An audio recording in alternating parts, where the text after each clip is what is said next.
Thank you everybody for joining us again after the break, and thank you to everybody across the day today for a fantastic conference. Welcome to the AGM, and excuse me, this is the running order of the AGM in terms of welcome and introductions, approval of minutes from the previous annual general meeting, which was held on the 23rd of June in 2023, matters arising, Chair's report on the Aape UK activities across the 23-24 academic year, proposed amendments to the existing constitution, committee changes and election results, committee updates from across the UK, from Scotland, Wales, Northern Ireland and England, our finance report and action plan for the 24-25 academic year, and any other items that you wish to raise as members. The Aape UK committee from 23 to 24 and 24-25 looks in this way. So we have myself as chair and Helen Francis Wenger as the deputy chair. We have Deb Slade as treasurer, Jonathan Thomas as membership secretary, and John Cathcart as Northern Ireland representative. Angie Banks is our election officer, and Sue Foles helps and supports social media, with Colette Henderson being our Scotland representative. Melanie Clarkson leads for international arm of Aape, and Helen Rushforth is our NMC representative.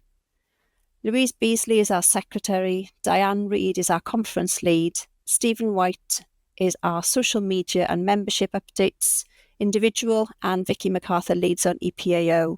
And we have a new member this year with the election of Ollie Phipps. As part of the Aape committee, we have a number of advisors that we draw upon, and Pippa Clark is our resident midwifery and neonatal AMP advisor. So thank you, Pippa, for all of your support and help. And Melanie? So thanks, Anna. So just to give everybody an update on the international representation for Aape. So myself is down as lead, and I've also got the wonderful Colette Henderson and Jonathan Thomas as our deputy leads as well. So we're hoping to launch our international arm early next year. We've started to plan our mission, vision, goals and values. But mainly this space is going to look at being collaborative and supportive of our international advanced practice educators. So it's an opportunity for us to share best practice, to collaborate on some research and to think about some of the impacts. So some of the things back to what we were talking about earlier this morning in terms of that collaboration and innovation in educational pathways. So we'll be announcing that early next year. So we'll look out for that and we'll be able to look at developing our supportive international arm as well. Thanks, Anna. Thanks, Melanie. And so for you as membership here, the minutes from the previous AGM from June 2023, they're available in the form of the presentation on the website for review. They're for approval, and we haven't heard anything back from you as a membership, so no matters arising, and therefore they will be approved today. So thank you ever so much. So in terms of Chair's report of activities for 23 and 24, we'd like very much to thank Hallam Medical for your continued support, and we look forward, as I mentioned in my opening speech today, to working with you again over the coming academic year. Our relationship is absolutely invaluable, and it's enabled today's conference and a whole load of work behind the scenes to go ahead. So thank you very much to Team Hallam. We continue to offer UK Aape membership, which is free to all HEIs as a result of Hallam Medical's kind support. And so can you please contact Jonathan Thomas at the email address on the screen if your institution has not yet joined. Aape UK is open to members who offer advanced practice programmes across the UK. We've also increased our visibility for the association within the educational sector over the past year, and we have wider representation on committees from the 4 countries, and we have developed an MOU between the Aape UK and the Scottish Advanced Practice Educators Network and the Welsh Advanced Practice Educators Network. We look to working more closely with WAPN and SAPN and also Northern Ireland in the coming year.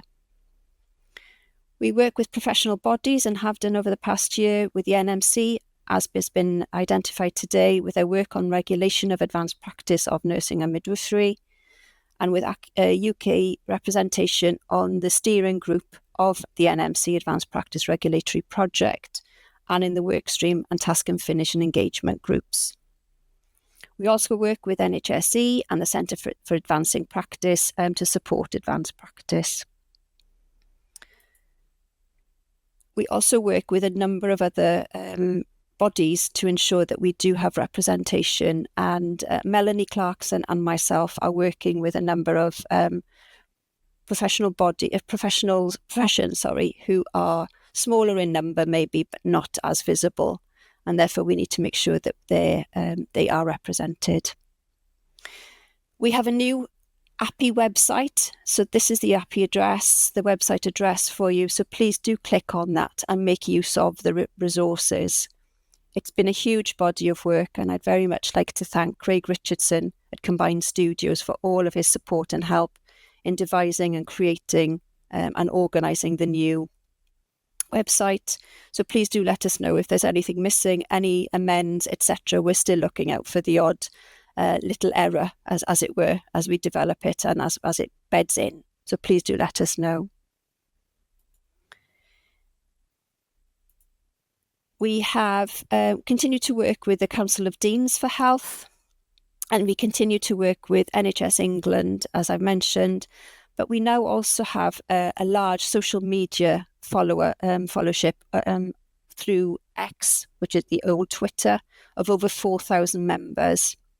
So the tagline is there for you if you wish to join us. We also have a LinkedIn presence with over 152 followers. So thanks to Sue and Stephen specifically for that help. We continue to work with the ACP Apprenticeship Endpoint Assessment team with Aape hosting the EPAO. And you'll have more details on that shortly from the England update. We're proud to support the subgroup assessors meetings as well. We have ACP apprenticeship materials, all in the members area of the new website. So if you are a member, then please do take a look and contact Vicky MacArthur for any further information. And we've also, across the last year, published a number of articles from our committee members. So in relation to the Aape Constitution, we've made some changes to this, and we annually review it to ensure that it is up to speed and representative of the work that we are conducting. We've made some minor amends to wording throughout, and there are some specific amends there in relation to some of the articles within the Constitution that we have changed. And so we've looked at Article 5.8 and changed the wording to include support for other activities. We've changed Article 6.1.3 to remove the category of international affiliate membership, as we now have an international arm to Aape, and have replaced that with an EPAO membership. We've changed Article 6.25 to remove full international members and to recognise the changes that we've made earlier as identified in Article 6.1.3 and again throughout in Article 7.2, 7.7 and 7.8. If anyone has any comments around this, I'd be more than pleased to hear from you. So please do get in touch. And so I'm pleased to announce the results of the elections for 23-24, which we continued with prior to the general election, impacting on when we conducted this AGM and the conference. And so I'd like to very much welcome the following people who've been re-elected and elected to the committee. And so I'd like to continue to, I'm pleased to continue to work with Jonathan Thomas from Swansea University, Helen Francis Wenger from the University of Plymouth, Louise Beasley from the University of Birmingham, and thank you all for your continued support of Aape. We also have Ollie Phipps, who is newly elected from Canterbury Christ Church University. So very, very warm welcome to you, Ollie. Croeso. And it comes to those committee members who have stood down and retired. So Cathy Haig, you were an absolute force of nature, Cathy. And we are very grateful for all of your leadership and support and guidance in getting Aape to where it is today. We thank you very much for all of your input and support, and we miss you very, very much. Thanks, Cassie. And I'll hand over the finance report to Debs. Thank you.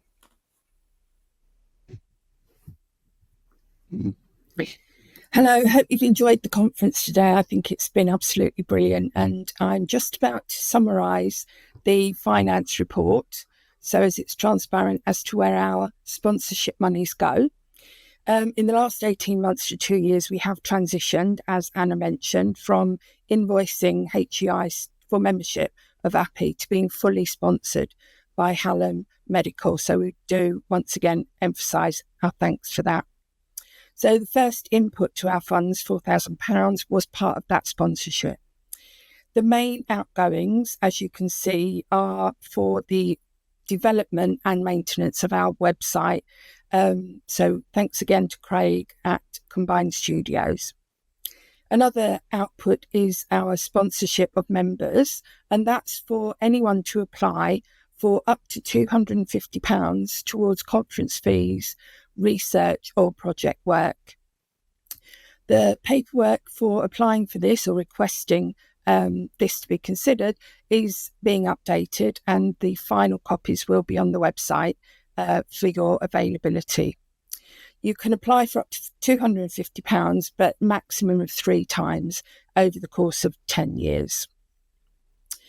Other Aape outgoings are for the committee to meet once a year face-to-face. Otherwise, our meetings are online.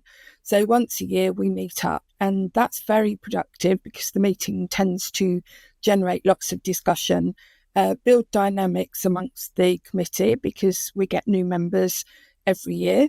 And so the money for that covers accommodation and transport. The other outgoings are for our Google Cloud platform, which is mainly used by the EPAO network. And that gives us the opportunity to have large meetings on the Google platform. The miscellaneous payments there cover costs of thanking people like Kathy when she stood down as chair. We like to buy flowers, etc., just to thank committee members for their contribution to the Aape committee activities, and those costs are included there. We're a non-profit association, so we don't tend to have a large budget, and we don't keep a big budget on the finances. Thank you, Debs. So now an update on the 4 countries, and I will be presenting on behalf of Scotland. And Colette's away at the moment, so therefore I will present on her behalf. Aberdeen, between the 9th and 12th of September 2024, saw a very successful international conference for the ICN NP-APN network. So very well done to everybody who was involved in that conference. It was a huge success and a real credit to those who set it up and ran it. Thank you very much to all. The Advanced Practice Toolkit in Scotland has been updated, and the link is there for you on your screen. So please do take a little look, as it is full of useful resources that will be helpful to all of us across the UK. In terms of more specific local or national Scottish updates, the next newsletter is due out soon, and the team are just waiting for the final articles before compiling and publishing that. SAPN, the Scottish Association, Scottish Advanced Practice Educators Network, continue to meet six weekly, excuse me. And the AP Doctoral Support Network is increasing in size. And that's made up from colleagues from Scotland and from England who are doing doctoral studies or undertaking doctoral studies, be they PhD or professional doctorates. And the network is there to support you through your doctorate studies. So if you do want to speak to Colette, and if you do want some more support, please do contact Colette. We were joined at the NMC on December the 3rd with the Doctoral Academy. And that was a very fruitful conversation in relation to the requirements and the needs of research at doctoral level across advanced practice and across the UK. The Mental Health Advanced Practice Support Network continue to meet regularly, and Scotland are about to publish an article in the British Journal of Nursing about work that they carried out in one health board area looking at nurse advanced practice referrals. They've also established a national approach to CPD, and Lisanne Hamilton-Smith is leading on that piece of work. It's a phenomenal success in terms of CPD development, so well done to Lisanne. International updates from a Scottish perspective are that as a result of the inaugural meeting in Aberdeen at the ICN conference, we now have an International Advanced Practice Educators Network, and the website is available on that link on your screen, so please do take a visit. We're working on priorities and collaborative work, which will include capturing and incorporating and supporting new faculty, sharing best practice, and undertaking research and publishing. We had our first meeting in Aberdeen on the 1st of November, following Aberdeen on the 1st of November, and we've agreed to meet every 6 weeks. The ICN NP-APN network can be joined here at the link on your screen. So please do take a little look at that, and the next network newsletter is due out shortly.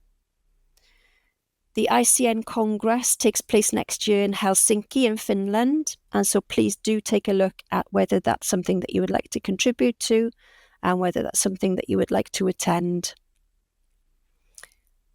The next ICN NP-APN Network conference is in Tennessee in the US in September of 2025. So please keep your eye out for that as well. And Scotland have agreed to work with colleagues in cross-country teaching across the network that has been developed at the ICN conference last September. The global perspectives of advanced practice research have also been published and are available at that following link on the slide. And with colleagues from the global team, Scotland have undertaken a conceptual analysis looking at primary healthcare nurse practitioners globally, and that's been submitted for publication, and they are waiting to see whether that will be published. So I think that's it from me. So over to you, John. Thank you very much. Thank you, and thank you for a great conference as well. Hello, everyone. I'm Jonathan Thomas, and I'm the Welsh representative and membership secretary for Aape, and I'd like to share some updates regarding advanced practice in Wales. This is just a small snapshot, as there are many elements of good practice happening at local levels across Wales. So let's start with WAPN. So as Anna's alluded to, WAPN is the Welsh Advanced Practice Educators Network, and this consists of the 6 universities that deliver advanced practice education across Wales, and our work has been progressing well. I have now stepped down as chair as I've completed my 3-year term, and I'm handing over the role to Ffion Simcox from Bangor University. She'll be supported by Gaynor Bean from Cardiff University, who will be stepping in as Deputy Chair, and I wish them well in their new roles over the next 3 years. They will do extremely well. WAPN continues to collaborate with colleagues across Wales and works with Aape UK. We also maintain our strong international partnerships, focusing on education development and research. As I've alluded to, the ICN, the International Council of Nursing, we had the Nurse Practitioner Advanced Practice Nurse Network Conference in Aberdeen this September, and Wales had a significant presence. We were able to showcase the good work that had been undertaken.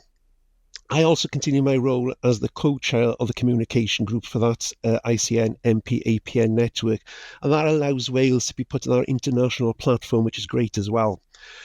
In terms of NMC regulatory work, we heard this morning with Anna, our Aape chair, couldn't get my words out then, also serving as the NMC Advanced Practice Advisor for Wales. Next slide. So in terms of Health Education and Improvement Wales, HEIW is our Commissioners of Education, and they remain committed to developing advancing practice through their work around workforce planning and commissioning. Welsh universities have recently submitted tenders for the delivery of the V300 and the V150 prescribing modules. And the outcomes of these bids are expected at some point next year. Currently, we are awaiting the advanced practice tender to open, and we anticipate that will be opening some point in January 2025. And this will mean universities are going to have to submit tenders to deliver advanced practice education going forward in the future.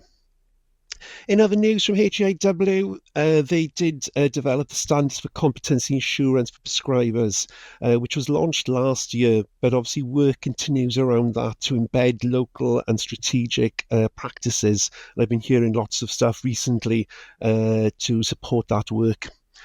In more recent HEIW work and activities that's related to advanced practice, this year we've seen the multi-professional MSK capability framework for primary care be launched, and many WAPN members were involved in those key stakeholder events and discussions in developing that. We also have the All Wales Urgent Primary Care Practitioner Competency Framework, and we've got the Digital Capability Framework for Enhanced, Advanced and Consultant level practice. Now, this landed in my email box last night, so hence it's not on the slides because the slides were submitted a few days previously, so apologies for that. And all this is available on HEIW website, so please take a look. It's there for it.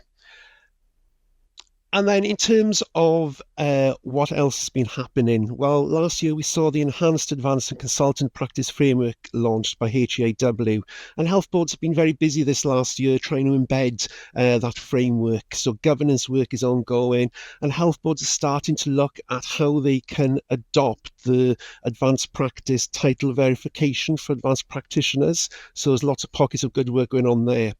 In terms of advanced practice education, as I said, we've got 6 HEIs that are delivering advanced practice programs, and we offer bespoke advanced practice programs, and we offer very generic programs. It's going to be interesting to see what happens with recommissioning and will the landscape of advanced practice education change in Wales. But we continue to work with our health boards to meet workforce needs for education. And just to mention, we've also got our Welsh Advisory Group for Advanced Clinical Practice, and they remain active. This group continues this work, meeting on a regular basis to discuss all things advanced practice, issues, challenges, and so forth. And these are just some highlights of the developments in Wales. There is much more ongoing work, and I look forward to sharing further updates with you in the future. I'm now going to pass you over to John from Northern Ireland. Thank you.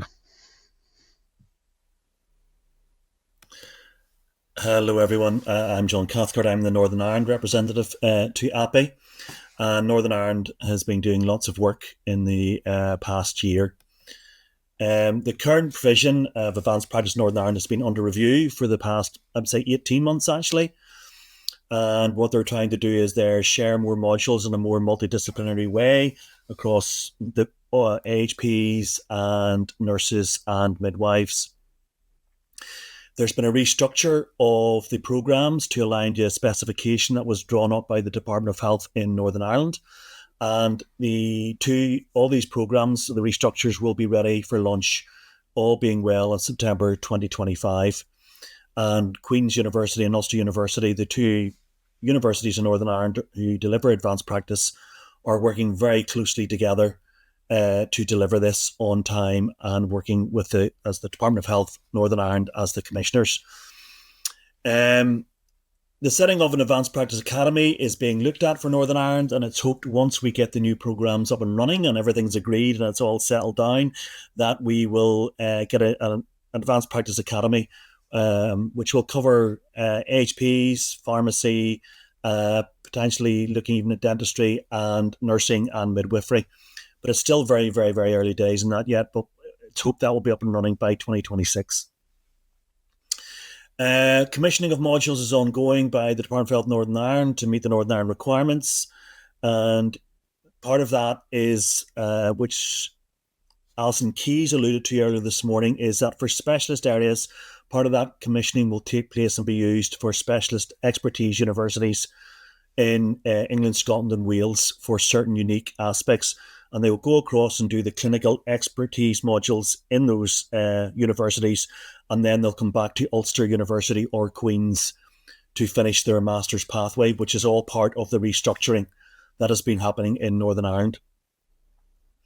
The Advanced Nursing Practice in Northern Ireland analysis and recognition were published in November 2023 and is available on that link if anyone wants to have a look at it.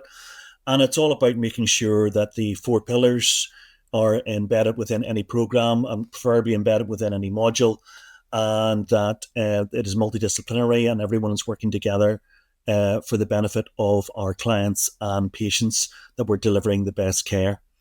And hopefully by next year, I'll be able to report that the program's up and running well.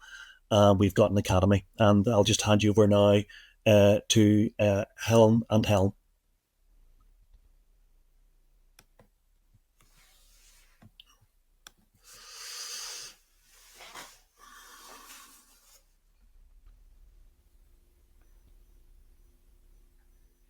Lovely. Thank you. It's not Helen and Helen, it's Helen and Vicky. Thank you, John and Colette in her absence. Just to take you through some of the updates from the England perspective, Aape are continuing to work with the Centre for Advancing Practice, now under the auspices of NHS England, formerly Health Education England. And central to this work is the multi-professional framework. Currently, that version is the 2017 version. And one of the biggest pieces of work has been to refresh that. And as many of you would have attended the NHSE conference a few weeks ago, there will be an updated version of the MPF that Aape has been invited to review. It's a minor refresh. The capabilities themselves will not change. So the 38 capabilities that were set out in the 2017 version have not changed, other than 2 minor changes to some wording with regards to capability 1.5 in the clinical pillar and capability 2.1 in the leadership pillar.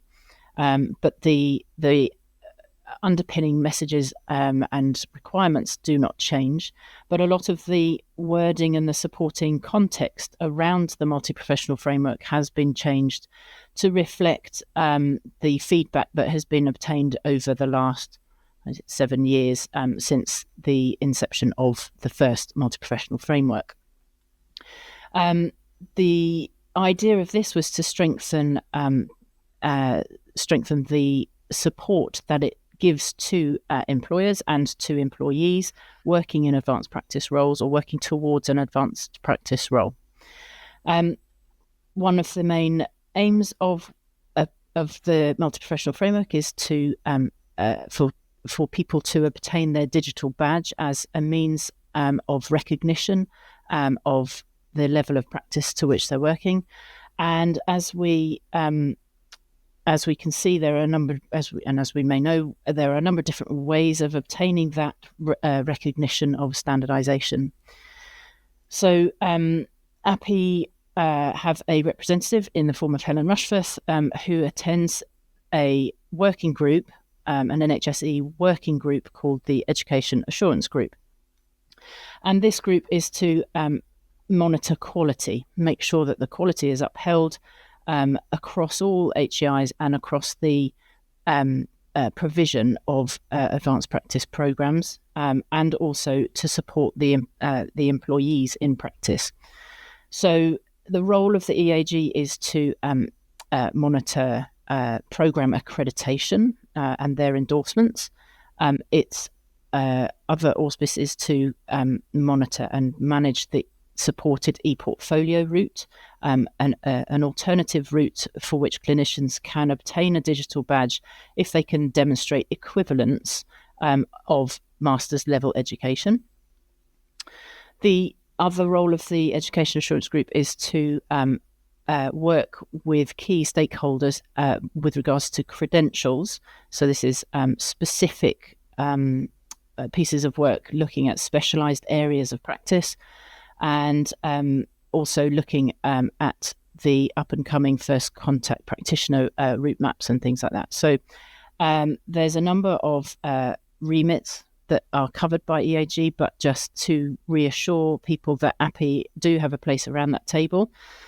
They meet once every 6 weeks, and the key latest updates are that just some updates in terms of numbers around England. We have currently approximately 140 programs that are accredited to NHS England standards, and there are a number more coming through, particularly with the focus credentials coming on board as well. There has been an awful lot of, and I know in the chat today there's been an awful lot of chat about portfolios as a whole, but this is related to the e-supported portfolio route, and it is, like I say, a means of recognition demonstrating equivalence to master's level education. And so far we've had about 500 candidates go through and obtain their digital badge, and there are many more coming through. But the process has been streamlined. So it's been made a lot more efficient. And to sort of announce, and this was announced at the NHSE conference a few weeks ago, that cohort 4A will be starting soon in the first couple of weeks in January. And cohort 4B will be starting soon after that. And this has all of the HEIs that will be involved will be given a group of applicants, and they will be in touch with the applicants in due course. In fact, you may well have already had some communications from the centre if you are in cohort 4A and 4B. Going forward, though, NHSE report that there will be 2 cohorts per year because there is such a demand for this route to demonstrate equivalence. And I can announce that provisionally it was deemed to be going ahead till 2027. However, if demand is such, then there is scope for that to be extended. So that will be a good route for people to demonstrate equivalence and obtain their digital badge. In terms of the credential specifications, there are 11 underway. They are in the process of being finalised and will be published in due course, with 7 nearing that point. Now, another couple of updates from NHS England. Just to report, the NHSE conference that was held in November was fabulous and had around 3,000 registered delegates, which is a phenomenal number and a massive scope of reaching out to advanced practitioners in whatever role they might be dealing with advanced practice in. So that's a really, really positive testament to NHS England and the Centre for Advancing Practice. All of their feedback and their videos and the sessions are recorded, and they can be found on their web page. Just another little update, as well as the multi-professional framework being updated and released in early 2025, an update to the workplace supervision for advanced practice will also be launched in the spring. And this is a revised piece of work in order to support and sculpt out good quality, high quality supervision for our advanced practitioners in practice across all disciplines. So working with all of our partners in other professions to make sure that the supervision for advanced practice is aligned to high quality standards. And then also in the previous year, in February this year, the Centre launched the Multi-Professional Research Capabilities Framework, which has been devised to help support students and practitioners and employees to maximise engagement with research across the practitioners' careers. We've got lots of links in this presentation. The presentation will go onto our website, where you'll be able to click on the links that will take you to the appropriate pages. However, all of the NHS England documents will be on their website and can be found easily through a Google or another search engine's search. And now I'm going to hand over to Vicky, who's going to take us through some of the apprenticeship updates. Great, thanks, Helen, for that. So Aape UK continues to support the universities that are delivering to the Advanced Clinical Practitioner Apprenticeship Standard in England. And this is in the form of an EPAO, which is a endpoint assessment organisation network for all those universities who act as the endpoint assessment organisation for this integrated degree apprenticeship. We have 58 universities represented at the network, and it continues to be a really valuable and supportive area for all educators and assessors involved in this endpoint assessment specifically for the apprenticeship.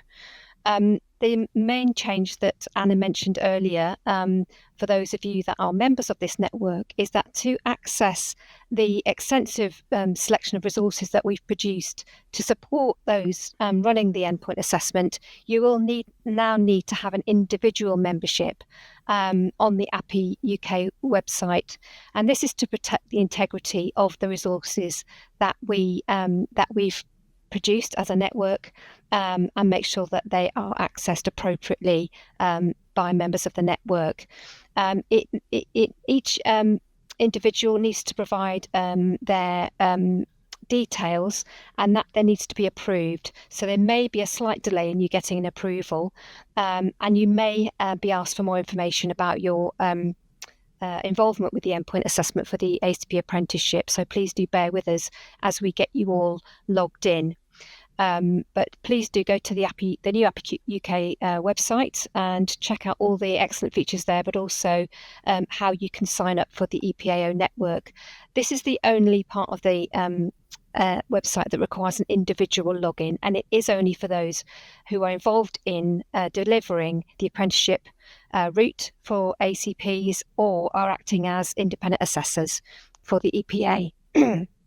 As part of the EPAO network, we also have a subgroup which is specifically to support those acting as independent assessors for the endpoint assessment.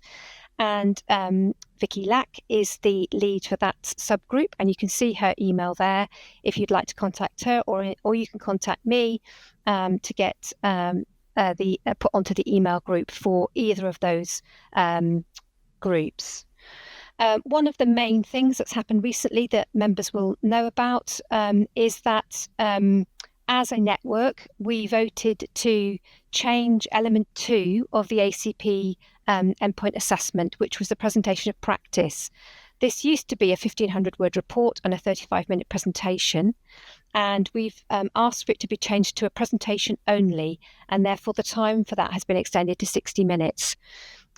This was as a result of feedback from educators and apprentices that the overall endpoint assessment is quite heavily weighted at the moment, and so this is an effort to redress that a little bit, and we've worked with iFate on this, and so we're really pleased that iFate have been open to that and have given us the ability to do that.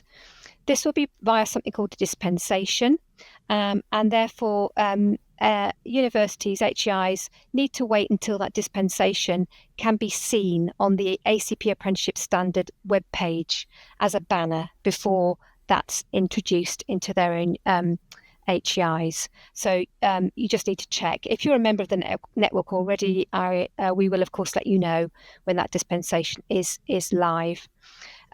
I hope that we've got just about every university in England that's delivering the apprenticeship EPA. If you think your university might not be a member, then please do get in contact, and my email is on the slide there. Thanks very much. I'll hand you back to, I think it's Anna, or is it Helen?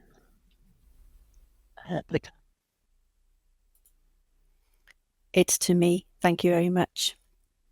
So we move on now to the presentation of our poster results. So thank you to everybody who has presented and taken the time to compile posters.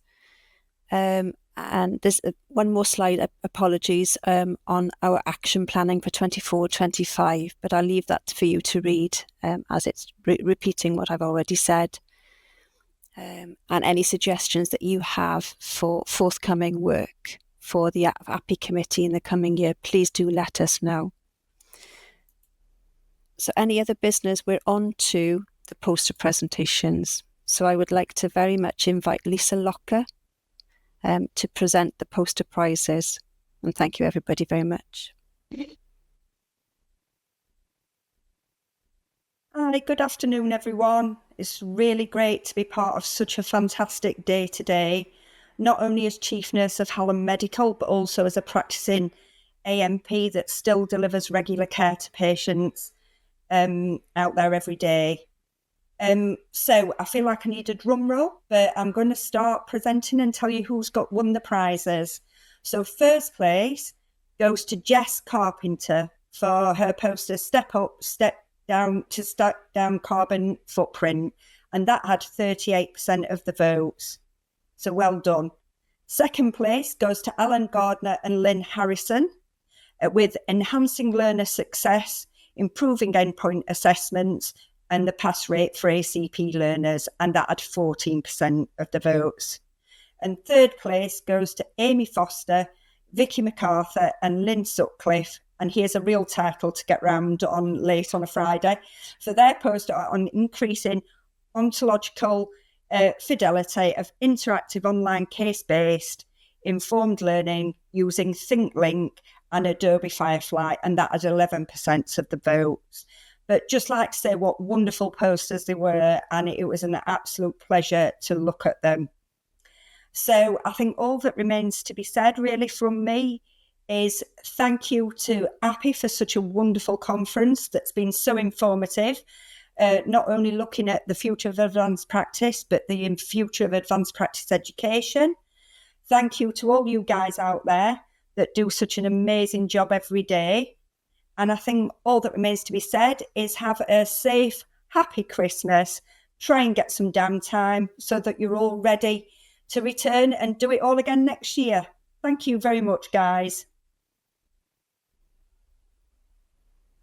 Thank you, Lisa. Thank you very much. And so to close, we've been on a remarkable journey today from the opening points by Ruth on who drew on the passion for change to overcome poor practice with the good and the bad experiences in clinical practice before her move to education. And we've understood that lots of individuals don't see themselves as leaders. You don't have to be in a senior team or a senior post to lead. However, it is about having a clear idea of what good looks like. Advanced practice leaders facilitate growth in others, enabling learning and change. And Ruth made the case that advanced practice is not just about the clinical pillar and raised the question about the need for regulation. There are some differences in views, which has generated great discussion in the chat. So thank you ever so much for that. And that the NMC will take that into account, and they are recognised by the Joint Regulatory Group that is part of the Advanced Practice Regulation for Nurses and Midwives work. From Paula's presentation of the work on the NMC regulation of advanced practice for nurses and midwives, which was insightful and informative, to leadership and its different forms, and particularly compassionate leadership, to the panels, and please do email us with your questions and queries, and we'll pull together responses to post to the website in the new year. To the development of Advanced Practice Research Academy and your involvement in shaping its future and focus, to the leadership skills of our student body and our wonderful student representatives. I salute you in particular for handling the questions about your practice and would echo all of the comments in the chat that you presented extremely well. Very well done. And also to the compassionate leadership session by Kate. Thank you ever so much, Kate. I think you've reminded us all of practices that we need to be undertaking for ourselves. Thank you very much to all of our speakers and guests. You've made today a great success and have generated much discussion in the chat and amongst us as a committee in how we can further support you as members and membership. Thank you. Diolch yn fawr. I'd also like to thank all of you who have submitted a poster, and we sincerely hope that you enjoy your goodie bag and prizes generously donated by Hallam Medical. Thank you for attending, and we will ensure that you are sent a certificate of attendance. Thanks particularly go to those behind the scenes, as it were, the phenomenal team behind the scenes. We all do this voluntarily, and I'm sure you appreciate that such a programme does not magically appear, and the conference is months in the making. Thank you, all of you who are part of the conference team, particularly Diane Reid, for your resilience and good humour, particularly over the last week. To Helen Wenger, to Vicky MacArthur, Melanie Clarkson, Sue Folds, Stephen White, and everybody else on the committee. You've been amazing. Thank you. And so for a final time, I hope they've enjoyed, and we'd value any feedback that you're willing to share. Have a wonderful weekend, and I don't think it's too early with all of the Christmas music and lights that I see around the place to wish you a very Merry Christmas and a peaceful New Year. We look forward to seeing you next year. Take care.